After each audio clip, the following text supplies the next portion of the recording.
Hello and welcome to episode 90 of the HamCorp training manual. In this episode, we set up and configure the Mega Multi-Blocks, build the Tier 6 rocket, obtain neutronium and americium, and finish off the rest of the mainline ZPM quests. Just got done hooking up all of the new Mega Multis to Applied Energistics. So check this out. This is my new system. So let me start with the simplest one, which is just the Mega Vacuum Freezer. This is the same as before. Nothing new. So there's a storage bus with an ore dictionary card with ingot hot. So all hot ingots are stored in here. There's also a fluid only dual interface that just leads straight into a hatch. This is because I had one recipe that needed fluid hatch, and that's the liquid helium from helium gas.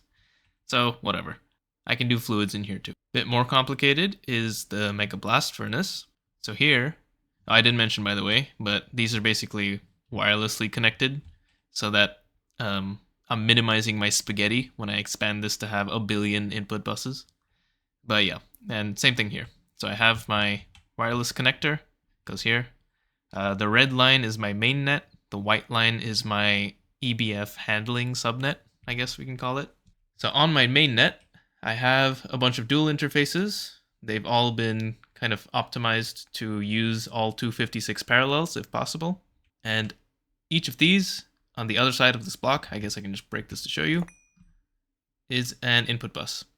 Each of these has an input bus behind them, and each dual interface is set to allow insert same recipe and also don't push crafting items if inventory contains items. As for this white subnet, each dual interface has a corresponding dual interface attached to it. These have advanced blocking cards in them, and everything else is left default. And this subnet has absolutely no storage of any kind except for one fluid storage bus, and that goes into the input hatch. So what this means is these interfaces can only accept fluids, and when you try to do a craft with the main net interfaces, so for example, I don't know, steel or something, it puts the iron dust into the input bus, and then it tries to find somewhere to put the oxygen, but the only place it can go is into the white subnet, and in the white subnet, the only place it can be stored is in the input hatch of the EBF. And what the advanced blocking card does is, if there's anything in the input hatch, it will not push any recipes. This is done to avoid conflicts, and I think this works pretty well. And the most complicated one, it's not really that complicated, it's barely a step up from the EBF, is the Mega Chemical Reactor. So it's essentially the same setup as the EBF. Let me quickly paint these cables to make it a bit more clear. So again, the red network is the main net, and the white network is the handling subnet. And each of these input buses is set to a different circuit connected to the interface. This one's missing a channel, I need to fix that. But each of these interfaces is connected to an interface on the handling subnet, and the handling subnet once again has no storage except for the fluid storage bus. This time it leads to a quadruple input hatch because a lot of chemical reaction recipes have multiple fluids, so it needs to be a quad. One limitation of this is that I can only do recipes that have up to 4 input fluids, but that's fine. That's like the majority of recipes, if not all. I don't even know if there are any that use more. Input separation is set to on in this multi-block to help avoid conflicts. And again, I have the same stuff with the blocking mode, smart blocking mode, and the advanced blocking card. I haven't fully tested this, we can do that together, but I think this should avoid all conflicts. Because anytime there's a fluid, everything gets blocked as long as there's fluid in the input hatch. So that's good. And if there is no fluid, then there, in theory, could be conflicts. Like some dust could go into this input bus and then a different dust could go into this input bus, assuming there are no fluids in either recipe. And then that could be some kind of dust that I don't expect, and that's a conflict. But that's what the input separation should prevent. With input separation, the multi sees each input bus as a separate set of items. It doesn't aggregate them when it's looking for recipes, but it doesn't separate from the input hatch. So anytime there's a fluid, it's very important that no other input bus than the one you want gets filled. So one recipe that I've been having a lot of trouble with is styrene butadiene. So let's try to make some and see if it's successful. And it looks like it's doing everything sequentially. So yeah, nice. Also, These things are fucking fast.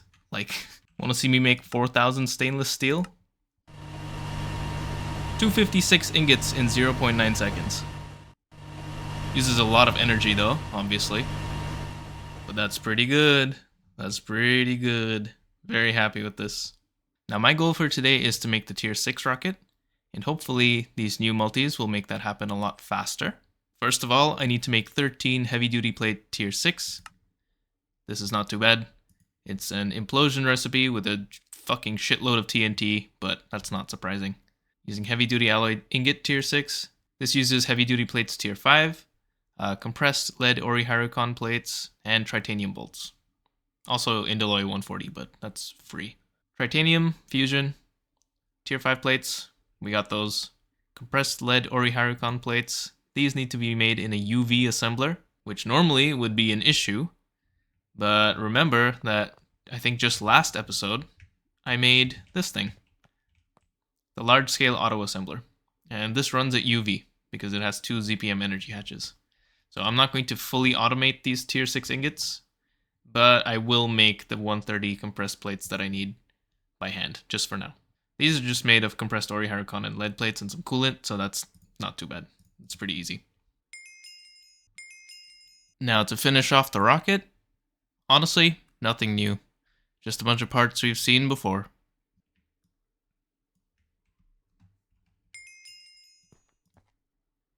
With the tier 6 rocket, I have unlocked 2 new planets, or moons I guess. One of them is Triton, which has not really anything new. All the main veins are not really anything crazy. But the small ores, I can get black plutonium from Triton. So that's new. And that could be interesting and cool. I've also unlocked Proteus, which has the dungeon for progression for the tier 7 rocket. I'm not going to be going for that. Maybe I'll go do the dungeon for the sake of doing the dungeon. But what I really want here is the neutronium vein. So I'm going to go set up a miner on Proteus. I haven't done that in a while. All my miners have been repurposed for mining meteors. So I need to build a new miner and set it up on Proteus. And then I can make neutronium ingots, and I guess I could do this already. I can make americium ingots. In fact, I'm going to do that while I do Proteus, because it's pretty slow to craft. 4.8 seconds for an eighth of an ingot, and I need 48 ingots for the quest. And I need who knows how much more for progression. This needs molten chrome and molten lutetium. Chrome is not a problem. Lutetium will probably very quickly become a problem, because I only have 863. I'm not sure how to get more. I haven't looked too closely into it. So far, I've been getting it from depleted thorium fuel rods, but I'm sure there are better ways. Okay, my checklist is find a neutronium vein and find the dungeon. Oh, there's an osmium vein. That's pretty nice. Infused gold as well. Osmium is pretty hard to get, so osmium vein is very nice to see. Aha! Finally, a neutronium vein. I had to scan quite a bit to find one, so I guess they're kind of rare. Of course, the tier 3 miner that I brought is going to also mine up the surrounding chunks. So I'm going to get a bunch of copper, ilmenite, vanadium. Ooh, deep iron and shadow iron. That's kind of nice. Yeah, just a bunch of mostly easy to get materials. Anyway, neutronium. Alright. The neutronium is slowly coming in. Now let me go find that dungeon in the meantime. Here's one.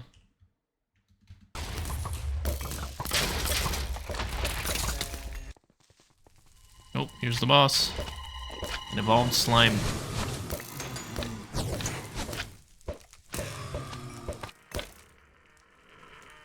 Too easy. And in the chest is the schematic. And some other dog shit.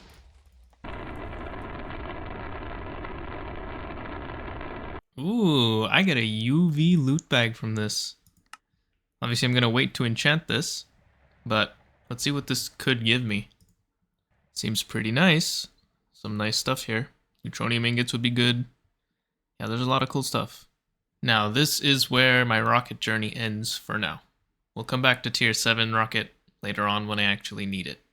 So now, back to making some neutronium ingots and making some americium ingots. My americium has been cooking, still not quite done yet, still quite a bit to go. And as for neutronium, I now have neutronium. I just need to assign these things to my different filters for ore processing. And then after that, it's just a matter of blasting it, I think. Or no, I do this. I mix it with helium plasma. Oh god. Okay, so I need to make more helium plasma. Okay, so I mix the neutronium dust with helium plasma to get raw neutronium dust. And then that is what actually gets blasted into hot neutronium ingots, which becomes neutronium ingots. Okay, so I think my next project is going to be to make another fusion reactor and dedicate it to helium plasma, because I bet I'm going to need a lot of neutronium. Oh, also, I was reminded by an employee that I actually use oil to source things besides power. So not replenishing my oil supply would be a big mistake, which means I can still rely on hog a little bit longer, which is not great because I kind of want to move on to better sources of power. I am still going to move the pump, but I'm going to continue to try and find a different power source than high-octane gasoline. I still haven't looked that closely into this, so we'll see.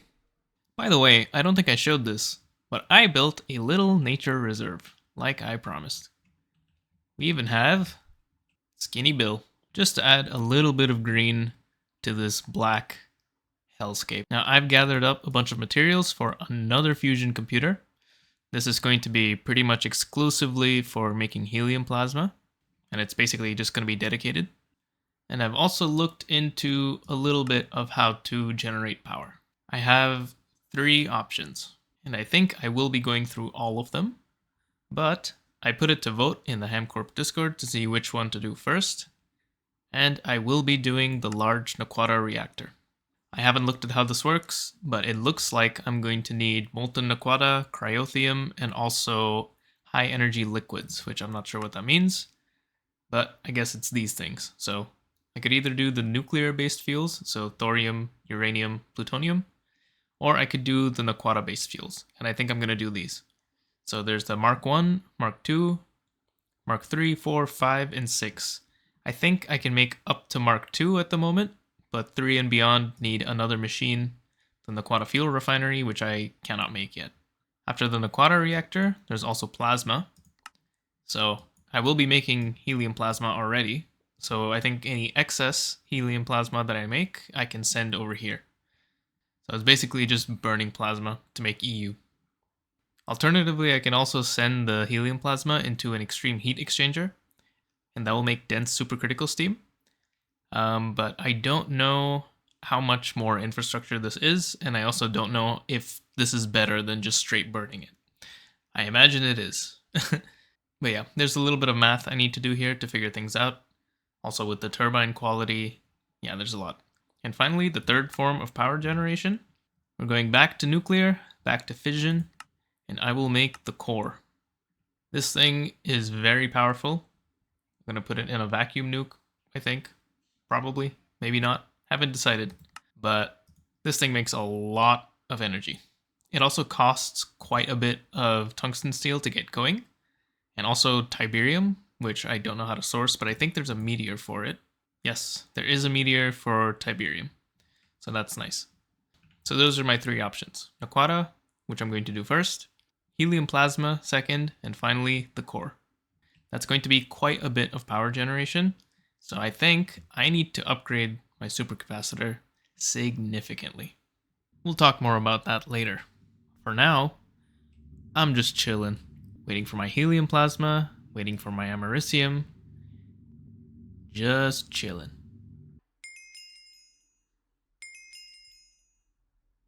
As you can see, I am having power problems. Significant power problems. Luckily, all my buffers around the base are helping me get through this, but yeah. There was one more set of quests I wanted to finish off here, because they're needed before I can unlock UV. UV needs the Naquadria ingot to be unlocked, and I think this is pretty simple. I can get low quality Naquadria phosphate dust from Naquadria oxide mixture dust. This phosphate dust I can react with sulfuric acid to get Naquadria rich solution, And then the solution goes into the neutron activator, which gives me naquadria sulfate and low quality naquadria sulfate. Naquadria sulfate will give me my naquadria ingots, and the low quality naquadria sulfate we've seen before as part of the naquadra line. So it is kind of another augment to the naquadra line, so I will just build it in the naquadra processor. It's just 3 machines, so I'm not going to do a flowchart or anything. I'm just going to put it down. I didn't realize this before, but except for this first step of turning naquadria oxide mixture dust into low-quality naquadria phosphate dust, the rest of it is actually already part of my naquadra line. So all of these quests are kind of done, except for this very first one. So yeah, cool.